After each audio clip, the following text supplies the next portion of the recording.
welcome to the Mediocre Leaguecast. It's Wednesday, June 25th. I'm your host, Nick Houston, also known as Tigos132, and now also known as Mountain Sage. I've taken on that new name, that new personality. Actually, a new persona. Yeah, a better one. Joining me, as always, Brad Konerman, a.k.a. Zysmo. What's going on, guys? So we haven't really done a league cast in a while. Kind of been taking a break. Well, I took a break from league for a little bit, and now I'm back in the swing full force. That's true. Yeah, Dabney's not here because he's off getting married or some shit. But we'll just go on without him while he's not here and get at least one league cast in. And, we'll do the fucking game cast either today or tomorrow if someone's waiting on that. But we'll hit him with that tag team. But anyway, let's just jump right into it. All right, Konerman, what have you been doing in league? What have I been doing in league? Losing, and more losing. I think we queued up, probably 7 or 8 games today? Yeah. And I think we won 2 of them. Yep. So, but we'll get into all of that. But yeah, I mean, I'm up to silver 4 now, so I'm up a bracket. But overall, I mean, it was a rough day today for sure. So. Yeah, because all we did was duo queue today. Actually, I got in 2 games before you, and I lost both of those. Because this morning, I think the last time that we did a league cast, I wasn't really playing that much, and I was silver 4, something like that. Now I'm silver 2. I was in qualifiers for silver 1 this morning. Played 2 games, lost both those games right off the bat. First game that we had, a Vayne. I was support. I've been playing a lot of support recently. We had this Vayne, who I don't know if they were watching double lift play or what, but they were literally on the front line, running ahead of everybody, ignoring all of us, and trying to 1v5 the team every fucking time. It happens, man. It happens to the best of us. Yeah, so there was that, and we lost that game. I'm not going to say hard, because when the fucking stars aligned and the Vayne happened to port back at the same time that the rest of us were in base and we actually ran out as a team, we won the team fights easy because I was Morgana and we had an Amumu. So it was a Mumu stun into Morgana stun. The team was fucking locked down the entire fight. We had that shit. That's one of the things that I've noticed is you've started to play a lot of support and I've started playing a lot of ADC. So we both kind of, brought on these new roles to play. And I've actually noticed that my mid game is struggling now. I'm almost consistently losing mid because I haven't played it. The rare occasion that I do actually get to play mid, most of the time I'm losing my lane. So when I go mid, I've been going mid a lot too recently, and I still win mid, but not as hard as I usually do. But I don't know. And then, the second game in my qualifier series this morning, we had a Gragas who was going to go mid, and he DC'd at the beginning, so it was a 4v5, and a Renekton had to go from top to cover mid, so it was Renekton versus Ziggs in middle, and I'm sure you can imagine how that went. So yeah, we fucking gave up in 5 minutes, and we just told the enemy team to just fucking come in, and we just sat in base, because that was done. So you just gave up your qualifiers? Yeah. Awesome. Fucking can't win. But, so yeah, I started this morning in qualifiers, and I'm down to 48 points now. All I've been doing is losing today, except for 2 games. It seems for me, when I queue at night, I get good teams, and when I queue during the day, I just get, it's kind of the luck of the draw. I'll either get... I was just going to say, that happens to me too. I get way better results fucking solo queue and stuff if I'm playing at 2 or 3 in the morning. Yeah. It just seems like our teams are more competent. I know they haven't been today. Jesus Christ. All right. So let's go over a little bit of news before we jump into this special segment, because that's the real meat and bones of the fucking podcast, is the rants that I want to go on today. So let's go over some news first. Let's go over LCS a little bit to start things off. Now, the last time we did a podcast was before this summer split, and all this crazy shit was happening. Fucking TSM had 2 new members, and fucking Coast disbanded, and fucking 2 of Coast members went on Dignitas, and just all this shit happened, and like fucking CLG was getting this Korean top laner who was supposed to be crazy.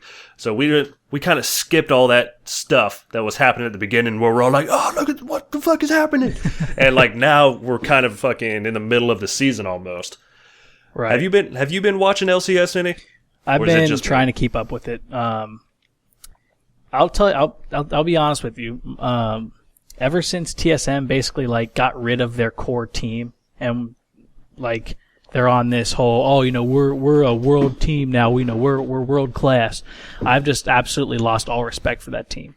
I think the only reason that people really followed TSM was because they were like the same group of guys since like season 2. And like you're like, oh yeah, those guys are all living together or whatever. They've been on the same team and working together for the last 2 years at most. But now it's like they've tried to become like above the North American scene, and I'm really, really happy to see that they're not doing well. Well, I wouldn't go that far for them, because I like TSM. I was kind of a TSM fanboy, where, I fucking really loved watching them, and just, it was the play style, but it was also the personalities, because like you said, it was just like the same group of guys, and they were fucking funny. Like, I didn't watch them in season 1, or like early season 2. It was about season 3. So it was like Xpecial, Wild Turtle, Reggie / Bjergsen. I could do both. And then fucking Odwin and Darius. I could deal with when they brought Jesus, I don't know why I said Bjergsen in. But like once there's like, oh, we're just gonna kick like 2 members off our team and just pull in some random people that nobody's heard of before. Well, I mean that's not really the case. Odwin stepped down. And Xpecial, I don't know really what happened with Xpecial. It was just he said some or did something that pissed off the team members, and then they had tryouts. Like, he could have got a spot back if he really fucking wanted it and performed for it, but I guess he didn't. Yeah. So I don't really know what happened with that, but Odwin stepped down, so it's not like they kicked him off or anything. He stepped down willingly. So it seemed like it was kind of like bad blood. Yeah, it kind of. I mean, Odwin's still living in the house. Oh, he is? Yeah, he's still living in the house. He's a coach for TSM. Like, so he's still there. So I don't think it's bad blood between them. Well, like with Xpecial, I saw a replay after a game when Xpecial played TSM, and after the game, TSM had won, and I think it was Wild Turtle that said, "Oh, hey, give me a hug" or something like that. And he's like, "Can I get a hug, man?" He's like shook his head and just like looked the other way. I was like, "Ooh, shit." What went on? Shut down. I don't know. But so now they've got Glebe for support and Amazing for their jungle. And, I like Glebe as a support. I'll watch him do like a solo queue. So he hasn't really been performing well in LCS, if anyone's watching it. He hasn't been doing that good. But like if you watch solo queue, he does fucking great, usually. So I know he's got the mechanics and stuff. Like, I don't know if he's just not used to like performing on a stage or in front of a crowd or whatever it is, or he's just not coordinated well with TSM. But he hasn't been doing well. And they got a new coach, Loco Doco is his name. And he's a guy who's kind of been all over the place. He was an ADC for TSM a long time ago. Then he was living in Korea, and he was an ADC for Najin Black Shield. Then he was ADC for CLG for some time, or a little bit, and some other team that I can't think of all the time. So he's basically just sleeping around. Yeah, he's been around. And sorry, he wasn't an ADC in CLG, he was a support. So he's been around the scene, like the League of Legends scene for a while. And he retired from professional play. And he was like, oh, I'm going to go to college and do all this stuff. And he starts college in August of this year. Okay. And he's like, oh, I'm going to do League of Legends stuff until college starts. And then he got brought on as TSM's coach. So I don't know if he's if he's still doing this college thing, or if he's going to be a coach from now on, or if he's going to do both. Well, as a coach, as a coach, you don't have to, because one of the things that I was watching an interview with Monte Cristo, and he was saying it's the coach's job to come up basically with a strategy and how the team plays, where it's the actual player's job to constantly play the game because it keeps their mechanics up. Yeah. And he said that a lot of teams will have. I mean, like you look at the North or the Korean teams, they've got like 3 or 4 coaches. But he was saying with a lot of the American teams, you have like a team fight coach and you have like an individual like laning coach, to where one is very, very knowledgeable on team fights, which Monte Cristo, he said that like that was his forte. And then you have like a solo, like, oh, if this guy goes against this guy in lane, then this guy has the advantage. Or if these 2 guys are bot versus these 2 guys, and they basically they teach the team, hey, look, when somebody picks this, you need to pick this, so that you can counter that. And it's the team's job to keep up their mechanics. Yeah. But like TSM has 3 coaches now. Right. That's one of the things that I've noticed too, is that's like a big, not like a profession or career, but like you're seeing a lot more demand for that. Yeah, because a lot of the old veterans and stuff, they have all this game knowledge, and maybe they don't have the best mechanics anymore, or they don't feel like doing 8 hours of solo queue every day anymore.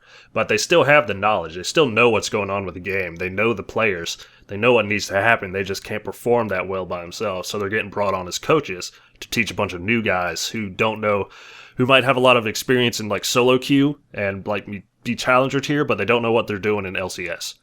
So that's kind of what their TSM did with Loco Doco, who like Reggie is a coach officially, but he kind of focuses on TSM as a business. But he can sub in and he can play. Yeah, so he can he's do proven that. Yeah, he can do that, in a pinch. But at the same time, he's running a business. TSM, he kind of looks at it as a brand. And then Odwin, is a coach.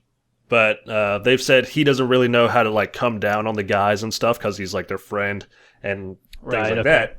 So he's just kind of there as a personality, and he streams all the time. So they bring on Loco Doco, who, like one of the first things he did coming on was he's like, all right, you guys can only get on social media on like Monday and Tuesday, like absolutely not any at all on the weekend or throughout the week.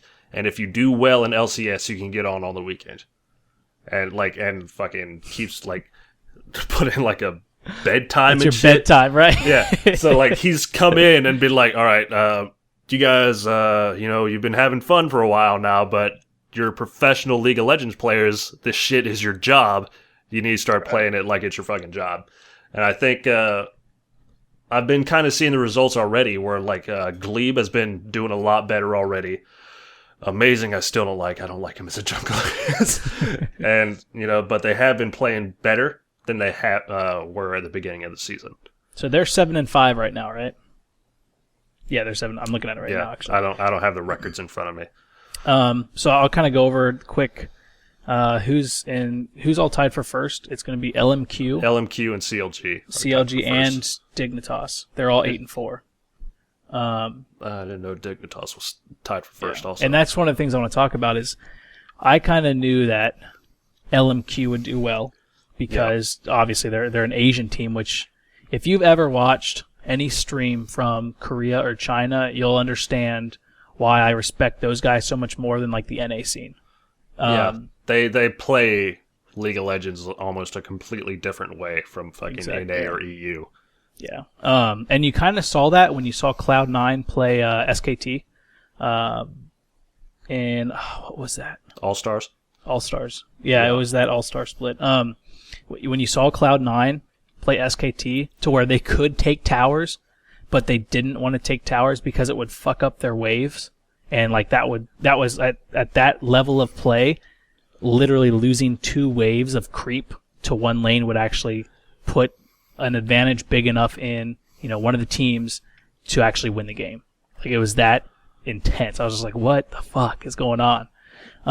They're like min-max, like fully League of Legends. Ridiculous. Like they have all their moves are almost calculated and stuff. I'm not saying like, oh, fucking Korean Bronze 5 is like in a challenger.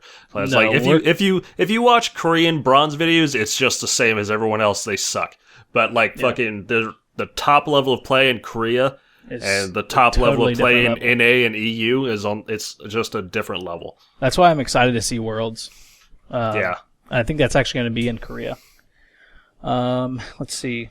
So in Cloud9, I've always kind of liked Cloud9, but especially now that Solo Mid pretty much like banished their friendly personality, in my opinion, I'm really following Cloud9 because they're still the same group of guys.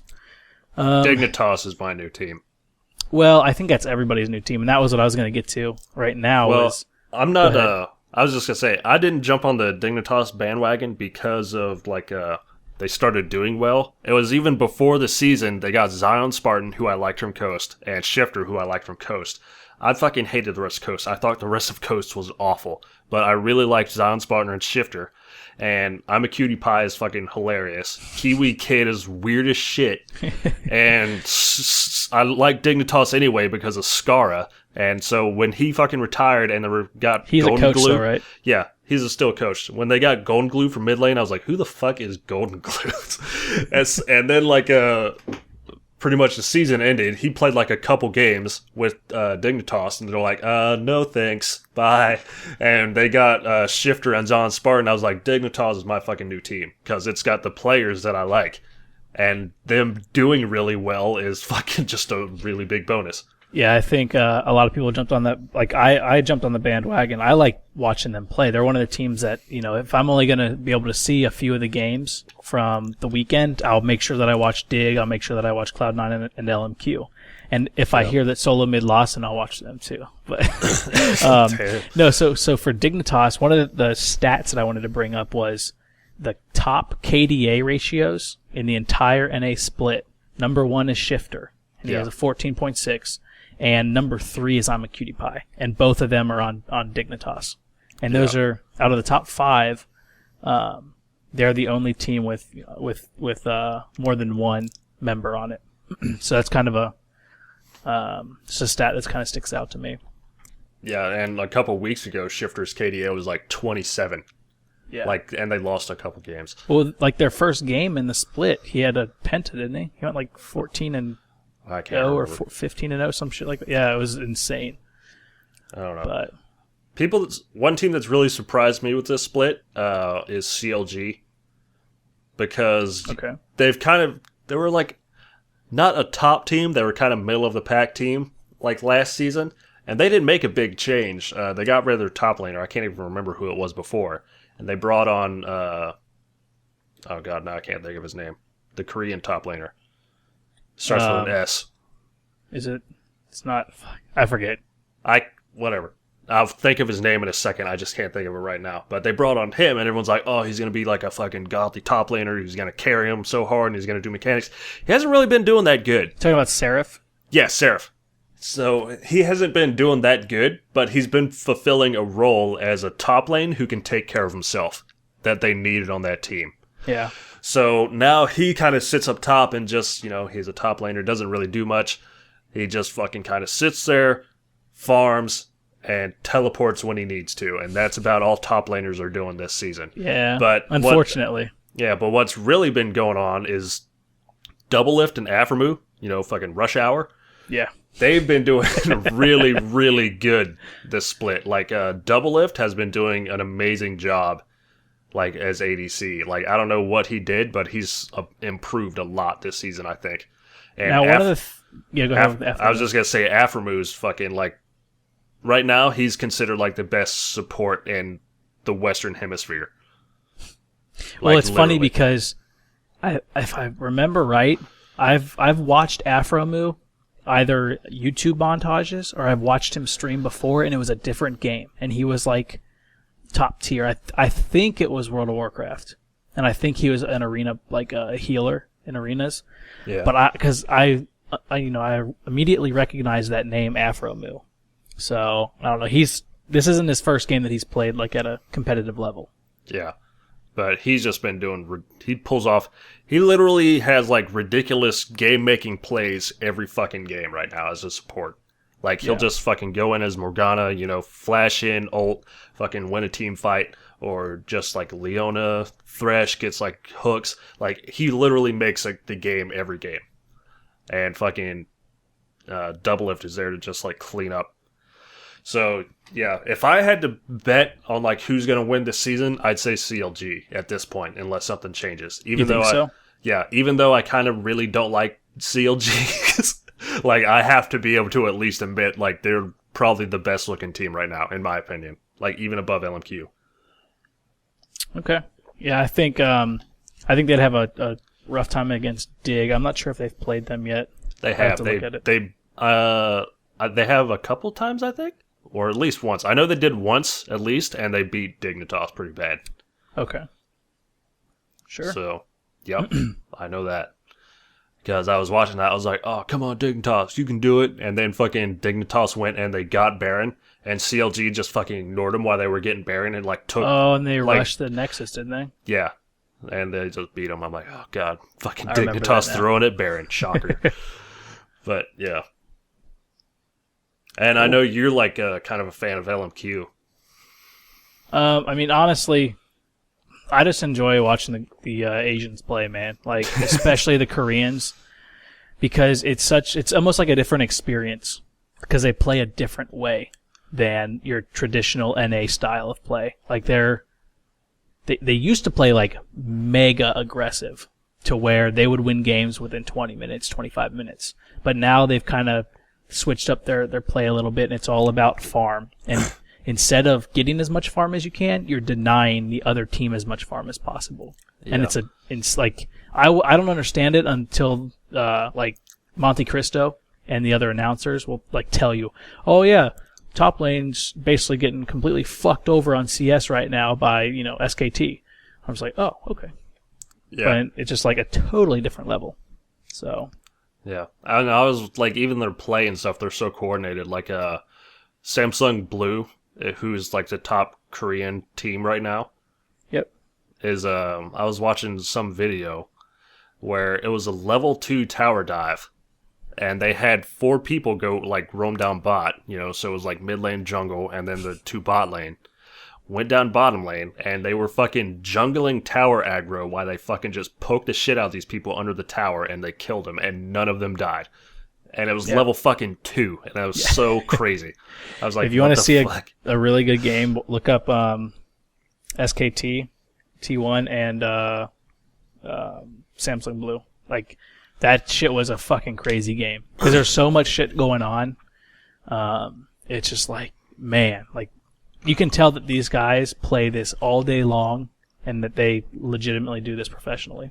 Yeah, like there was a interview with Faker of SKT1, and they asked him, they're like, why do you think Korean and Chinese teams are like a step above like NA and EU teams? And he was like, well, we practice scrims for 15 hours a day. And it's like, I do think that's the difference is Korea and China, like, they don't necessarily have better players, like, but they look at League of Legends as a job. Yeah. And, like, you fucking come to NA and, like, look at, like, the new guys on TSM before Loco Doco got there, Are they really fucking putting their all into it? I didn't think they would. But anyway, I guess that's enough about LCS. I guess. I like talking about it. I do too. It's fucking really cool. And one more thing, though. Fucking OGN is going on right now, and the last like tournament that was going on in Korea, it was Samsung Blue beat fucking SKT1. So like they fucking dethroned them, even though SKT1 is still second place in Korea, which is probably way better than fucking every team ever in NA and EU. Like, well, I can actually comment on that. So SKT T1 went to the All Stars, right? Yep. They went undefeated, correct? I think believe so. They went undefeated throughout the entire tournament, and they've actually been. They're not like terrible in Korea. I think they're second place right now, but they aren't like dominating. Like they're definitely fighting for that second place spot. So that just like makes me think like, man, once Worlds roll around, like I can't even imagine some of the EU teams. Like EU is a step below NA. And I don't even know. Dude, it's going to be a nightmare. You just started a flame war, saying. I don't care. We've already won 2 world wars. So I don't even watch EU though, because even if they are better, I don't know any of the people. So before I'm like, I still fuck around in Twitch chat and be like, NA is greater than World War II. It's greater than EU. Shit like that. But just starting shit. In reality, I just don't know any of the players on the EU team, so I just don't really care about them. Like, that's about it. Yeah. Yeah. All right. Let's move on. Let's talk about this new Summoner's Rift update. You talking about Dota 2? Oh, yeah. Hey, the Dota 2 update. Yeah. Fucking, yeah. If anyone hasn't seen the video, go look up new Summoner's Rift right now. I think it's actually on the League, the client. Yeah, it is. So when I first saw it, I was like, I don't like that. It looks like Dota 2. And fucking a lot of other people, like, their first impression was, it looks like Dota 2 now. Well, that's why I like it. Yeah, I don't really like that look, but that's just personal preference. But apparently it has a way better pathing, and they show that in a highlight kind of video. Yeah, where it's on the client. You can go more places. You're not going to get blocked by fucking stupid stuff. Yeah, they've made instead of like a big block for the wall, it's like smaller blocks. So like imagine Minecraft, and imagine if you could split each individual block into 4, and they've kind of done like that to where, you can get a little bit closer to the wall, you can reach a little bit further over that wall with a flash. So basically it makes it easier so you don't see those fail like flashes or dashes through walls that you just, you don't make it through. Yeah, so they can still happen, but not as often. Yeah. Or they shouldn't happen as often. I'm sure they'll still happen plenty. Oh, they're going to happen. But yeah, you can get way closer to the wall now, is what it's kind of saying. So it'll be fucking easier to flash over walls, pounce over walls as Nidalee and whatever, put wards over walls. Everything. Yeah, dash everything. So they cleaned that up a lot. I hope they do something with pathing, because it seems awful right now. And yeah, they're changing the minions. It's supposed to run better somehow. Well, yeah, one of the things because what they did is they basically like detexturized the ground to where there's not as much, like if you've ever played Battlefield and compare that like Battlefield 4, Battlefield 3, compare that to like an old school FPS, to where like now you have all this shit just flying through the air, and like for me, where I'm used to playing older FPSs, like some of this shit will catch my eye, and I'll be like, oh shit, that's somebody. So I turn on it, and it's just like, oh, that was just like some piece of random fucking burning paper that's falling. And but yeah, so like it makes it easier to see, and they've prioritized. They've basically done it in layers. They prioritized, hey, the first thing you need to see is your UI. The second thing you need to see is like champions and minions, and basically, so like the most important shit you can see really easily. Yeah. So yeah, I mean, I don't really have a lot to say about the update because I haven't played it myself yet. It's on the PBE, but I don't have access to that because I've never needed to before. And I've applied for access, but I haven't got it yet. I'm just going to wait for it. Yeah, I'll just wait for it. But it is live on the PBE. If anyone has PBE access and they want to check it out, you can tell us what you think about it at our email that we'll give you at the end of the show. All right. So another thing that happened, we're not really going over patch notes this time, but 4.10 came out.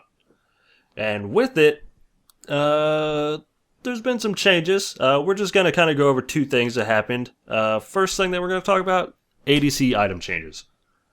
There were a lot. The biggest thing that I noticed since I've been playing a lot of ADC is the price changes. To where I'm used to like, at this amount of gold, I go back and buy something. Well, I did that the other day, and I went back, and I was like 100 gold short. I'm just like, fuck. So one of the biggest things that you'll notice are your price changes. So check those before you go back. And let's see. I'm trying to think. The biggest change for ADCs, item-wise, is Bloodthirster. Instead of you get a shield if you would overheal yourself with lifesteal, you basically create a shield for yourself. So that's really nice because that kind of lets you build that up before a fight, and it's at least like an extra auto attack or something that you can take before dying, even though it only takes half a second for an ADC to die. Yeah, it's pretty crazy right now. And what are some of the things that you noticed? The changes, they pretty much nerfed every item that has lifesteal, and they buffed every item that has attack speed. So now sort of the meta is 2 Dorn's Blades. And then you can split in basically 2 paths. You can go Blade of Ruin King or Blade of Ruin King / Bloodthirster or Infinity Edge for your first item. And I was watching Double Lift talk about the patch notes. He hates the fucking patch. And then so naturally everybody else who saw the video was like, yeah, I hate the patch too. So you're like, why? They're like, Double Lift told me to. Yeah. It's just like those guys who are like, oh, I saw Rumble Jungle, so I'm going to play it in ranked. First try, never played Rumble before. It's like, cool. So I was watching that. Yeah, I was watching that video. And he's talking about, he's pretty much writing it down. He's like, Bloodthirster fucking got nerfed and it costs this much, and it's not that good. But if you get Infinity Edge, it costs this much, and it costs this much, but it does this much damage. And Blade of Ruin King, he was breaking it all down and explaining why he hated it. So it's not like Double Lift was just like, this sucks because, he was telling why he doesn't like it.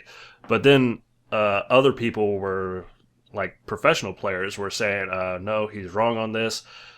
Blade of Ruin King, Double Lift was talking about, he's like, it's useless now. And then other people were like, no, it costs cheaper. And, if you get a Blade of Ruin King, it's like 1,000-something gold before if the other person got an Infinity Edge. So that means you have a advantage in lane for 10 minutes while they're waiting on money to get that. Right, and that's one of the things. If you can't win in that 10 minutes, then fucking you're doing something wrong. So yeah, that's at such a high level of play to where they look at stuff like, oh, you got an extra wave of creep, then you should win your lane. And so you got to remember that just because the pros say something, unless you're at that level of play and you understand all the little nuances that are going on, because I know I don't. I don't. You're not gonna win just because you got one item, but unless you're fucking a really high tier, you can almost disregard what pros play because anything can work at low elos. Yeah, you just have to try it. And gotta get proficient at it. Yeah, so, I think we'll talk about teamwork and how that is like the most important stat in a game. Yeah, we'll talk about that after a while. And the other thing that I want to talk about, Nidalee rework. I'm really fucking happy they reworked Nidalee because while she was fun as shit to play, it would drive you to fucking suicide trying to play against her. Because basically she would have almost infinite mana with an Athene's or a blue buff where she could throw spears from the back line all day while you guys siege the tower. And all it took was fucking one of them to hit. And then as soon as one hit, you fucking pretty much won the team fight because whoever that just got hit has to go back, especially if it was a carry. If it was a carry, you could pretty much do 60 or 70, sometimes even 80% of their health, depending on how fed you are. Yeah, so she was a very fucking low-risk, high-reward champion because all you'd have to do, sit in the back, throw spears, hope one hits, it eventually will, you won. And that's pretty much how it's been. And even in, all the way from, bronze all the way to fucking LCS, it's been, the same story with that. Mm-hmm. If you watch LCS, all they do is fucking sit back, throw spears, they won the game. If it's fucking bronze, they do the same thing. Even because they'll even suck at skill shots and shit in bronze, but it doesn't even matter because all you have to do is hit one. Yeah. Well, I think that's one of the reasons why it took them so long to nerf it was because it was somewhat of a skill-based concept to where you actually had to land one of the spears to actually, it wasn't a click and forget like cough, cough, rise, cough, cough. So I think that's one of the big reasons why it took them so long to nerf it. Well, I guess it didn't used to be as strong, and when Athene's came about, where you can get a lot of mana back, then it started becoming a really overpowered kind of thing, because then you can just sit back, throw them almost fucking infinitely. I mean, whenever I would play against Nidalee in mid, I never really had too many issues, because I would just sit behind my minions. Right, sit behind the minions. That's what I would do. And if I was Ziggs, I would wreck Nidalee, because I have way better poke, because all I have to do is sit behind the minions, and she can fucking sit on her minions all day, and I can still hit her with bombs because it's AoE. So, but she did become a problem like mid to late game, where you didn't know she was coming, and then all of a sudden you just saw a spear at the last second. Yeah, so that was a problem. And the hitboxes, I don't know when the hitboxes changed, but like they were fucking huge. Like where even if it looked like you weren't gonna get hit by spears, sometimes you would, and it was like game changers on like LCS matches and stuff. So they've changed her a little bit. I don't have all the stuff in front of me. I don't have the notes in front of me, but basically her spears are way thinner now. Like they've changed the hitbox. They don't do as much damage. Her passive is changed where like it applies I can't think of what it's called, but it's like hunted, I think. Mm-hmm. And you have Cougar form at level 1. Basically, if you're a Nidalee player, you need to fucking read those patch notes and go and try her out because she is completely different now. Way more often. Yeah, than you used to. She is different, and because of these changes, Urgot is no longer the champion with the lowest win ratio anymore. It's Nidalee. But it's weird saying that because usually they're like, "Oh, Nidalee got nerfed." She didn't get nerfed. She is way stronger now, but she was way harder to play. Style. She's like a completely higher level of like skill to play now. The mechanics. Yeah, like her traps do so much fucking damage. Her passive does damage. Spears still hurt, not as much, but it's way harder to land. You can turn to Cougar. It's respectable. It's respectable. You need to look out for it. Don't fear it, but respect it. Respect the spear. Maybe fear it. It depends. Still hurts. But I don't know. But yeah, she is just completely different now, and I think it's a good change. Because you've played her quite a bit. Do you build a Lich Bane on her? It depends. Okay. If I'm going against a team where I'm not going to get one-shotted basically by whoever I'm going against in mid, then yeah, I'll build a Lich Bane because it gives way more fucking damage to your Cougar form. But if I was playing against like a fucking Annie or something, who if I try to go in with Cougar form, I would get stun locked and blown up, then no, I wouldn't. I would just fucking sit back and I probably wouldn't even go in Cougar form unless I was clearing a wave. But yeah, I tried her once. I had no idea what I was fucking doing. I got destroyed. But, I'll practice her some more and get good. Maybe. All right. Maybe. Well, speaking of practicing champions, you want to move on to the next free champs of the week? Yeah, let's go right into it. All right. Bow! Have you looked at them yet? Yeah, I'm looking at them right now. So I'll just read off this list real quick. All right, so for the free champions for this week, we got Janna, Jinx, Mordekaiser, Quinn, Rammus, Rumble, Shin, Soraka, Talon, and Udyr. So, for you, first off, who would you pick? Or no, who would you not pick? Can I start with who I would pick? No, go with who you would not I'm kind of on the... Well, okay, I got it.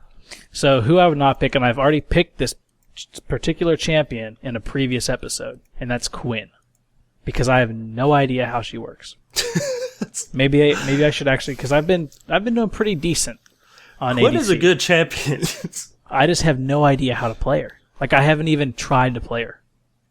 And I think we had an episode a while ago to where I even said, she does that fucking thing where she kicks you in the face and bounces off. And I don't know if she can do that, like that's part of a rotation, or she just does that to disrespect people. Because I see like queens that are beating my ass, and they just kick off. And it's like a dance almost. It literally, like for the ability, it literally says like nothing except disrespect. Disrespect. Just kick off their face. This ability makes you dance for approximately 1 second after using it. This ability disrespects the enemy. Makes you dance. They just start crying like a moo-moo. They just add that graphic in. But yeah, Quinn. Well, we're going to have to play a couple games where you go Quinn, because she's a legit fucking good character. She's just underplayed, I think. I've been playing a lot of ADCs, and I'll get into that once we get into who I would play. Yeah, try her out sometime. For me, when I see people who, at least for starting players, not to play, I look at Shin. Because his entire being fucking depends on map awareness and teleporting at the right fucking times. And at low elos, and if you're not used to playing them, you're not going to fucking do that. And your team is going to be so fucking mad at you that, like, it's just not going to matter. Like, well, for me, when I play with the Shen, I just don't expect him to help me. Like, that's the best way that you can play when you're playing with a Shen on your team, because you can't expect him to shield you with his ult. If maybe he got CC'd or maybe he's just not paying attention, whatever the issue is, you're fighting your fight. Win your fight by yourself. You don't blame somebody else because you lost a fight. So that's how I always look at when I play with the Shen on my team is, it's just me. Like, I can't bank on him. Yeah. And hey, we know that, and the people listening hopefully know that you need to fucking be able to handle things yourself. But if they're playing Shin, and like you're low elo and you're playing Shin, they're gonna your teammates are gonna bitch, because that's all they fucking do is blame other people for why they're not winning games. They're like, fucking Shin didn't use his ult at the right time. He really is a utility. Yeah, he really is a utility champ. Like, he has a taunt. He has his Q basically lets your teammates, whenever they hit whoever got hit by his Q, it heals them. And then he has his ult, which basically teleports him to someone and shields. So, when I get caught, that's like one of the nicest things to see is that shield come in. I'm just like, oh, thank God. I at least have a fighting chance. It's kind of the same thing you get when you see Pantheon's ult come in. Yeah, you're like, all right, we're going back. It's like, let's do this. But yeah, fucking low elo, don't play him. High elo, he's a great character. In ranks, he's been disabled for like a year anyway, so it doesn't matter. I believe. What? I don't think so. Well, I know he's been disabled in the LCS for a long time. I don't know about ranked, so never mind. Okay. Yeah, never mind what I just said. Anyway. I didn't know that. Who would you play? Well, I played her about 3 times today. That would be Jinx. And why? Because I saw a lot of other people have really good success with Jinx, and I was like, man, I really need to learn that champion. And I finally just pulled the trigger. I was like, hey, Nick, have you ever played Jinx before? He's like, yeah. I was like, well, I'm going to try her out this game. So I thought I had to convince you to play Jinx, I thought. Well, because we were playing a ranked game and we were losing. I was like, dude, I haven't played this. I think I've played her once, and that's when I bought her. Yeah, I was like, you can play Jinx. I was like, she's really good at fucking poke. She's a really safe champion. She doesn't have a hard escape, but fucking everything else, she's Gucci. She does quite a bit of damage. Yeah, she's real. So he actually convinced me. He's like, well, just go ahead and play it. I was like, okay. So I played it, and I think I went even. And I didn't play terribly for the 3 games that I played. I think we lost the game, but you learned how to play it, and we didn't do bad. Yeah, so. But yeah, I would definitely go with Jinx. All right. For me, it's kind of a toss-up. I could go a couple people, but I'm going to say somebody to play against or play with is Mordekaiser. Okay. And I just say that because I think he's a really underrated kind of mid laner where his weakness is basically being poked down. But if you're at a low elo, no one you're playing against is going to understand that. They're going to fucking try to stand toe-to-toe with you in mid lane and fight, because that's how every low elo game goes, pretty much. And he's pretty much an anti-ADC also, isn't he? He's not an anti-ADC, but he's going to cast his ultimate on the ADC and hope they die, and he's going to get them with it. So, yeah, he's got a lot of sustain. He doesn't have mana. It costs health to use his abilities, so that's something to get used to, but he can do a lot of fucking damage. He has a lot of team fight potential with his E and his W, and he can fucking hit hard if you start getting some items on him. I think he's a good mid lane, at least for low elos. Cool. Yeah, he's really dependent on farm, right? Yeah, he is, but with Mordekaiser, you can just get your E. Like, that's the thing you should be maxing first, and you can literally clear waves like fucking that. Like, he is a pusher. Like, he pushes lanes 24/7 because he doesn't have mana, and fucking with your E, you just do so much damage with it to the minions that you're good. Yeah. I might have to play him some after this. Sounds like a plan. Alright. Anyway, because we're going to go into the special segment now. And today's special segment is going to be playing as a team. And pick this just because it has been such a fucking... It has been a rough... It has been a rough day today in fucking ranked play. I don't know if it's like... I don't know what if it's like a holiday, like something happened, where like Riot's just like, you know what, today, fuck you. Like, I don't know what the fuck it is. They literally took like every short bus and then just put them in queue with us. Yeah, like, I don't know.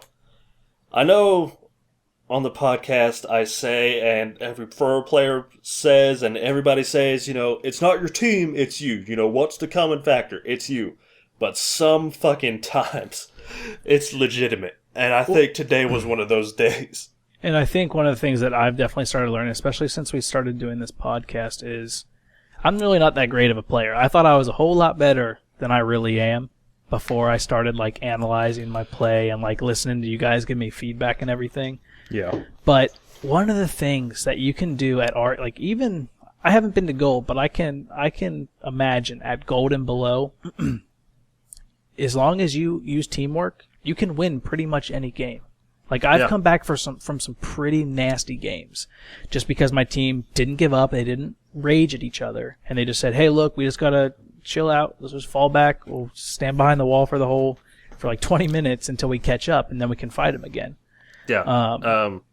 I was just gonna say, just to go on your point, last week before Dabney went off to go get married, we were playing ranked, and we had literally like 2 games in a row. We were down like 10 to 15 kills and down on towers. Like we were behind, and we fucking came back each time and won because we played as a team. We would fucking like, all right, let's group up. Let's fucking just go as 5, and we'll just go as 5, and we'll fucking do that. And each time we would come back from fucking being way behind to winning. And it's because we played as a team. Yeah. But today, like even the first game I played today where that Vayne was just by herself refusing, like we'd like sometimes I have to try different approaches, like being nice to people or being a dick or whatever, just saying whatever the fuck I think they need to hear to like play with the team. And like this Vayne, I'm like, hey Vayne, come on. I'm like, we can win if you just come with us. I'm like, just come with us. Like no hostility, nothing. I'm like, we can do this. I believe in you guys. Fucking and just refused to even communicate with the team. Refused to fucking like even acknowledge that we were saying anything, and just continually tried to 1v5 every time, and we lost. She wanted to be the hero, man. Well, she wasn't. That hero complex, man, is what really like. And I'm not saying I don't get it. I get it all the time too. I'm just like, you know what? I can 2v1 these guys. I'm Vayne, you know. I've watched double lift play before, but then it just doesn't work out. Sometimes it does. I watched SKT 1. I watched SKT 1 once. But no, so I mean, one of the, like I said, you know, if you just work together and you remember, hey, this is a team game, and this is one of the things that I tell people all the time is, if I see 2 people start to argue, it's like, you know, first blood to the other team, and then somebody in bot lane dies also. It's like, so it's 0-2. And then mid lane's like GG. Yeah, GG, or something. I'm done. It's like, whatever, man. Like, look, and then they start fighting for real. And you're just like, look, dude, did you come here to win, or did you come here to fight each other? And I've actually gotten a lot of positive responses out of that. And there's like, I can tell they're still pissed off, but at least they're not worried about typing about the other person. Like, oh, you know, you're so bad, blah, blah, blah. It's like, yeah, you know, we're here to win. And I'm just like, let's just play this out and see how it ends up. Yeah, usually like to diffuse a situation when that kind of things happen, I'm like, hey, we can come back from this. It's not that bad. I'm like, let's stop fighting and let's focus on the game. And usually that'll do it. The famous words of Joshua Spiderlegs Dabney: League of Legends is an anime. You can always come back. I believe he said the opposite. Or he's like, this ain't an anime, man. You can't always come back. But you can. That negativity's talking. Yeah, but you can if you work as a team. And that's something that's fucking hard at low velos because, like you said, everyone wants to run off and do their same thing. Everybody's been watching Trick 2G's videos where he says, fuck your team, go and take the towers and split push. But and that's it works if you're an Udyr. Or like it works if you're an Udyr or an ADC or something like that, but it doesn't always work. But when you're a LeBlanc trying to split push and you just saw 4 of their guys go missing from mid in your top lane, it's not going to work out. Yeah, sometimes being together as a team and working together, strange as it sounds.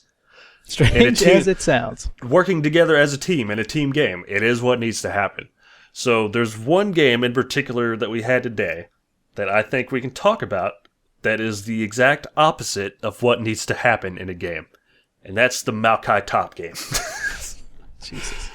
So let's set this up. Yeah, this was like one of the worst games I've ever seen. Like, very rarely is there a game, like, I don't think it's ever happened before, where, like, I wasn't even mad. Well, it's so suddenly changed. Like, we had a good comp going, and then suddenly, like, boom, it was like, wait, what the fuck just happened? Yeah. So in Champ Select. Yeah, this is what happened. We were going to Champ Select. I can't remember, but they picked an Ori mid, so I'm like, okay, I was going to play Ziggs, but she's really mobile. I can't really hit her Ziggs, so I'm going to go Annie. So, excuse me. I go Annie to lock down Ori. Konerman is in the jungle. He goes to Mumu for team fight stuff. I'm like, all right, we've got Annie ultimate stun and we had a Mumu Sona. stun. Yeah, and a Sona. So we had 3 big stuns and a lot of damage. I'm like, okay, that's a good team fight team. We got this. And we had this guy who's like, I'm going to go top then. And we're like, okay. And he's like, don't ban Ringar, though, because I want to pick Ringar. And we're like, okay, that's fine. You can blow up their Caitlyn or whatever. So Ringar was open. It got to his pick, and he picked Maokai to go top lane. And I'm like, he was sitting on Maokai for a while, so I thought he was fucking around. I'm like, oh, he's going to switch at the last second. But then he didn't. And I'm like, why are you going Maokai? And he's like, to counter Ryze. I was like, how does Maokai counter Ryze? And he's like, so I can lock down Ryze. I was like, no, he said, so I can keep him in place. Oh yeah, he's like, so I can keep Ryze in place. I was like, isn't that what Ryze does? Yeah, but no, he said, so I can keep him in place. I was like, and then what are you gonna do? Like, like once you keep him in place, what are you gonna do? Yeah, he's already locked in. So I'm just like, all right, whatever. I'm like, maybe he's some fucking secret super Maokai player. I'm like, I'm not gonna judge until we get in the game. Fuck it. So that's going on. So without really thinking about it, like, Konerman starts camping mid lane because he's like, the whole thing was like, all right, he's gonna get me fed as Annie, so I can fucking just blow people up in one combo. Well, the whole point that we came down to was, okay, we have 3 different CCs that are AoE damage CCs. We have Amumu, we have Sona, and we have Annie. I was like, Caitlyn doesn't do AoE damage, and Maokai is more of a tank than anything else. I'm like, so it's really going to depend on Annie hitting them really, really hard with her Tibber stun. So I was like, you know what, I'm going to feed mid. I think that's where we came up with, okay, I'm going to camp mid. Yeah, it's like, there's a Maokai top, all he has to do is build tanky. It's Caitlyn, Sona, and bot lane. A super safe bot lane, where they shouldn't really need any help, because they can fucking sit on the tower and farm the whole time. It's like, the only viable option for the jungle is mid. So even though we're duoing, even though we duo, fucking, it's like, if I'm jungling, I don't just camp Konerman's lane, and he doesn't just camp mine. It's just what's the situation calls for. Yeah, so that's just how it happened. And then fucking, so Maokai starts dying to Ryze because he's Maokai. And fucking, so he's like, hey Amumu, why don't you gank top? And I don't think you did, because you were kind of camping mid, because Ori kept coming out. Yeah, I think I said I'm camping mid, I think is all I said. Yeah, so Ori kept coming out, and we fucking killed her like 3 times. And fucking then bot lane starts dying, and top lane keeps dying.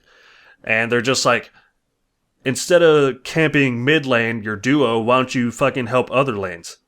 And, probably didn't handle it the way I fucking needed to. I'm like, you're Maokai top. I was like, you're not a fucking priority. Yeah, I mean, that's what it came down to. Yeah, I was like, you're just not a priority. Like, you're not gonna fucking carry as Maokai. You lock somebody down, you throw your ult in, fucking, and knock them up, and you've done your part. I was like, all you have to do is get like a Randuin's and something like health and armor. That's all you have to do. I was like, you don't need fucking to get carried. Now, in their defense, though, I should have probably went to bot, because at that point you were ahead, and I should have probably made sure that bot didn't feed too hard. Yeah, so bot lane was feeding bad. I don't know how it happened because I wasn't really watching down there. But it was Caitlyn, Sona, Caitlyn, who has the longest range out of any ADC, and Sona, who can heal through any poke, and they were fucking losing. And I'm just like... And this is after level 6, too, so it's not like... Well, even like it's not like Sona didn't have her ult. Yeah, so I'm just like, how is bot lane losing? Like, I didn't say anything, but they were fucking bitching up a storm because Amumu's Konerman is sitting mid lane fucking, and we're just farming Ahri, basically. So, they start bitching and blah, blah, blah, blah, blah. Well, what happens is Maokai fucking says, he's like, well, if I don't get a gank, I'm going to give up. And I'm like... Classic response. Yeah, and literally 5 seconds after he says that, he dies again. He's like, well, I quit. And so I'm just like, oh my god. I'm like, quit being such a fucking child and fucking grow up. I was like, fucking everything is fine right now. I'm like, just quit throwing a fucking hissy fit. The word that I've started to use instead of like child or infant is I use brat now as my word. Yeah. So normally get a good response. Yeah, so basically what Maokai started doing is sitting under his tower. He would not move from under his tower. He refused to. And he sat there and bitched in team chat and all chat the entire rest of the game. Caitlyn, admittedly, was still trying, but she was like 1 in fucking 9, so she was by the end of the game, so she wasn't going to do anything. And Sona gave up. So we had 2 players quit. We had Maokai that sat on his tower for about 60 to 70% of the game, and Sona, every time I had looked to see where Sona was, she had split pushed their tier 1 tower on bot, and then she was trying to split push their tier 2, but we were on the top side, so you have that little bush down there right next to that tier 2 tower, and every time I looked at what she was doing, she was sitting in that bush. So I don't know what exactly she was doing. She went in that bush and went AFK. So she was doing that, and I'm just like, Maokai, I'm like, are you seriously fucking just sitting there throwing a little pity party like a fucking kid? I'm like, we can win this. I'm like, we can win this. All you have to do is fucking play. You don't even have to play well. Just play. Yeah, just play. Just be a body in the way. I'm just like, let me fucking carry you as Annie. Just let me do it. And so fucking, of course they wouldn't. So it was basically a 3v5. We fucking couldn't win. They beat the shit out of us. Yeah. And then fucking, Maokai's just like, Annie and Amumu's fault because they're a duo and they're selfish. And I'm like, you're such a fucking child. I'm like, you are such a child. You're so fucking, I don't know if your parents spoiled you. I don't know if, fucking your dad forgot to take you to a baseball game. I don't know what the fuck happened. But you're a fucking kid. On the way home. Yeah. I was like, you're a fucking spoiled little kid. Because jungle wouldn't gank your lane as fucking Maokai top. That's another thing that I try and do now, especially that I'm playing bot lane, is I don't expect to get a gank, and I basically do not expect any outside help when you're in ranked queue, especially when you're below gold.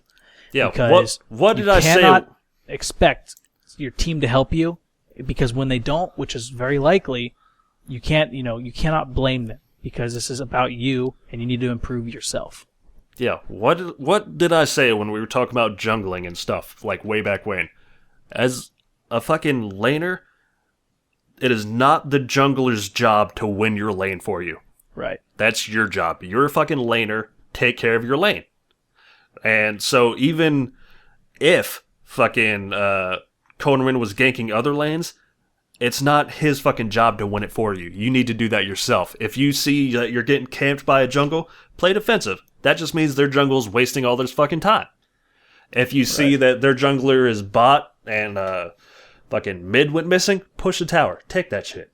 Or follow them. There's plenty of options. But it's your job to do that. So when fucking Maokai was up there fucking just being like, oh, woe is me, I'm a fucking Maokai top, so I automatically lose because why the fuck would I pick Maokai top? Then he starts blaming Konerman because we're destroying Ahri in mid lane. Then whose fault is that really? Whose fault is it that you picked Maokai? And I wasn't even mad at the end of the game. I was just confused. I'm like, how can you be that childish where you're fucking intentionally throw the game because your jungler didn't gank for you. I think the word's almost like simple-minded, or like narrow-minded, because I've come to realize in ranked, it doesn't matter really who your team picks, as long as it's a viable like champion. Like Maokai could have even pulled off top. It's when people don't group up and they don't work as a team, that's when you lose games. Because it really doesn't matter who wins lane phase unless they capitalize on it. And that's one of the biggest reasons teams throw games in ranked is, we're crushing them, we're 20-4 right now, but they never group up and finish it in that first 25 minutes. They let the other team catch up, and then they throw. Yeah, but I don't know. Even if you give first blood and you see yourself getting camped, just play defensive. That's all you have to do. It's that easy, literally. I'm getting camped by fucking jungle. All right, I'll sit on the tower for a while. Right. Done. Problem just solved. Call for help. Yeah, so, even after the game, in all chat, Malkai's like, did you carry, Annie? Did you carry like you said? I was like, you intentionally threw the game. I'm like, you know that you threw the game. I was saying that. I'm like, you know that you threw it. I'm like, what were you thinking? And he's like, did you carry, though? Did you carry like you said? I'm like, you threw the game. You know you threw the game. And I was just like, how, what is this fucking idiot's thought process? Yeah. I couldn't even be mad at him. I was just super confused. It was the weirdest goddamn game. Yeah, I actually got up. You guys were talking, and I got up, and I changed some laundry and the post-game screen, and I came back, and you guys were still talking. I could hear you typing back and forth. And it was. We weren't even talking though, because it was literally the entire fucking time we were typing. Where I'm like, what's wrong with you? I'm like, what is wrong with you? He was like, did you carry though, like you said? I'm like, how can I carry when you intentionally throw the game? He's like, yeah, but you didn't carry though. That comes down to, I got one more point for this. Off of that, even if your team has a bad idea or a bad strategy, it's better for your entire team to execute that bad strategy than you all to kind of do your own thing. Yeah. Because it is a team game, and your team has to do, even if it's a sketchy Baron call, if fucking 4 of your teammates are doing Baron, you better get your ass up there and do Baron or split push or do something that's going to be productive for your team. Don't just sit there and throw a little bitch fit because they're not winning the way that you want to win. Yeah, if you see your team pushing mid or fucking taking Baron, now's not the time to do race. Something like that. Exactly. Be there with them. Fucking go. Or if your team's... Or split push and force the other team to make a decision. Do we stop him at Baron, or do we stop this guy who's going to take an inhib? Yeah, fucking split push. Take objectives. It's all about objectives, not kills. So if fucking everyone's taking Baron and you decide to go get race, this Vayne that I played against, for example. Cough, then cough. Yeah, cough, cough. Then, you're in the wrong. You need to be with your team, especially if you're a key player like a Vayne or their main damage dealer. What are you going to do by yourself when you get caught by the fucking whole team that's coming towards you? Nothing. But if your team is with you, they can fucking peel for you, they can run interference, they can do all this shit to get you to maximize your damage as a fucking carry. And if you're a tank, you're not going to do damage, but you can fucking stun or CC people, you can run to the back line, you can peel for your carries. Everyone's got a role to play in the team, but when you're fucking running off doing your own thing, then you're not going to be able to do that role. If you're dead, what are you going to do?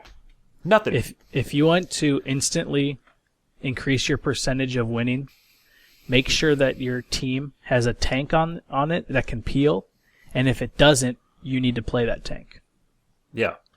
Play a tank if you really want to fucking get elo. And I know everybody hates playing support, but worst case scenario, you need to play a tanky support like Leona, which she's not, it's not like she's not fun. It's just the fact that you cannot carry your team with that champ, but she is a requirement for that front line.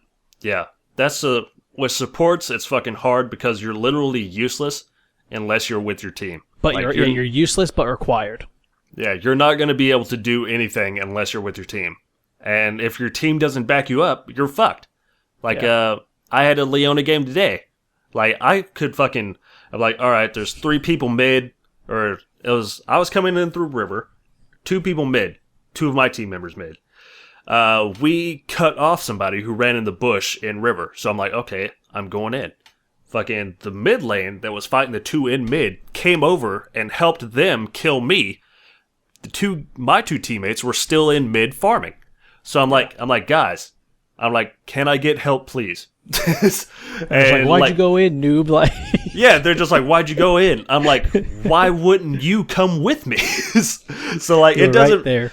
Yeah, they were literally right there. They could have just came over and we could have got a double kill and took mid tower. Instead, I died and we lost. And I'm like, look, I can fucking go in, I can stun people all day long but if you guys don't come with me, it doesn't fucking matter who I stun or what the fuck happens.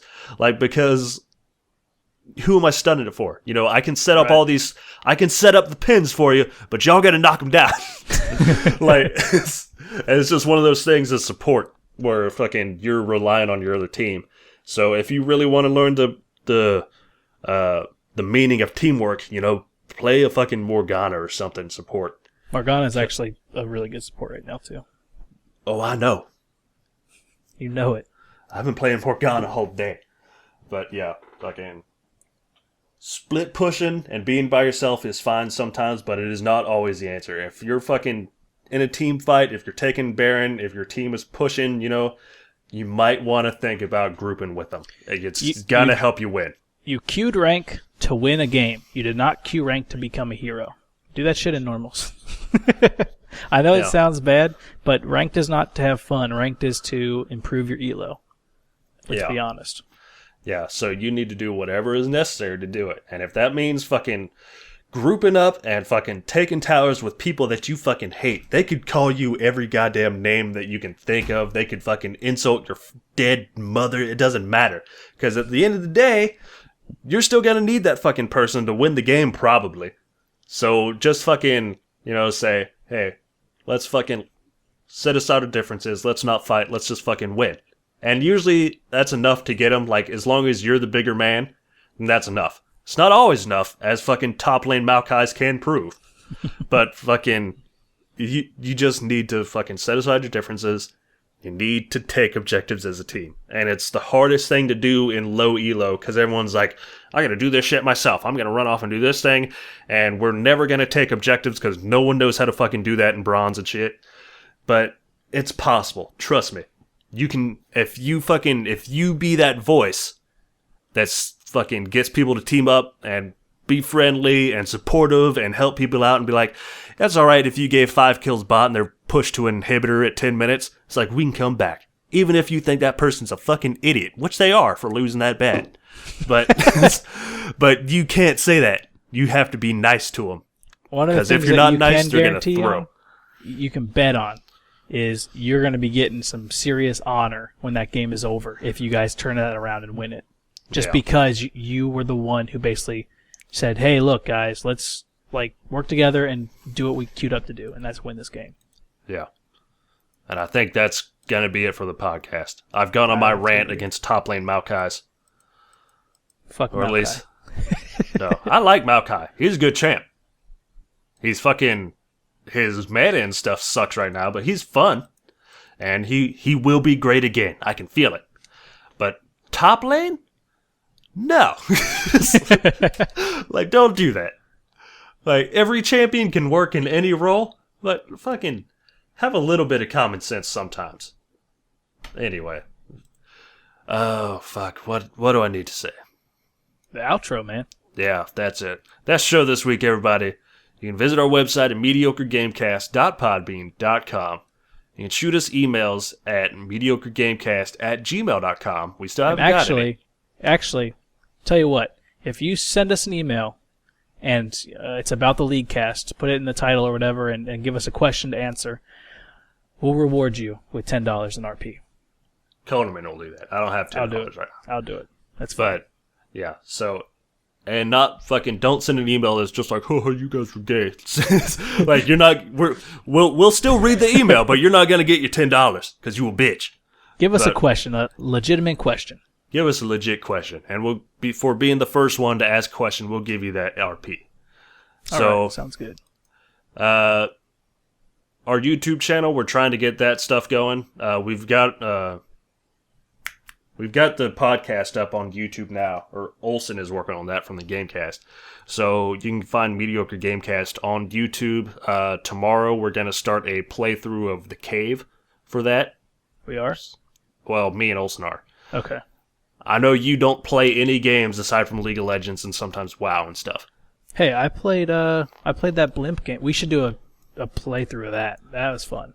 Yeah. Anyway, we're gonna start working on some playthroughs and stuff for the channel. So subscribe to that Mediocre Gamecast at YouTube or on YouTube. Yep. You can follow us on iTunes. You can check out our other podcast, Mediocre Gamecast, as the website implies. But yeah. This is Nick Houston, Tugos 132, also known as Mountain Sage, with Konaman, also known as Zeismo. We'll see you guys next time. Later.